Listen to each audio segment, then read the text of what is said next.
ఐదేళ్ల రాజకీయ ప్రస్థానం తెలంగాణ ప్రజల ముందు ఒక తెరిచిన పుస్తకం లాంటిది.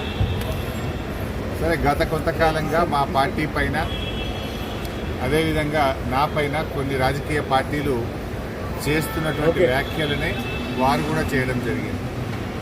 అయితే ఆ వ్యాఖ్యలు వారు ఎందుకు చేశారో అది వారి విఘ్నతకే నేను వదిలేస్తున్నాను.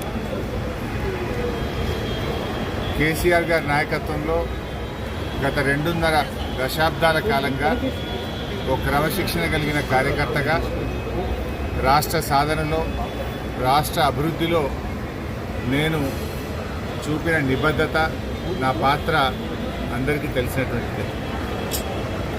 ఈరోజు రాష్ట్రంలో ఎరువులు దొరకక ఒకవైపు రైతులు గోసపడతా ఉన్నారు, మరొక వైపు వరద ప్రాంతాల ప్రజలు అనేక ఇబ్బందుల్లో ఉన్నారు. కేసీఆర్ గారు దశాబ్ద కాలం ఎంతో కష్టపడి నిర్మించిన వ్యవస్థలను, ఒక్కొక్క వ్యవస్థను ఉద్దేశపూర్వకంగా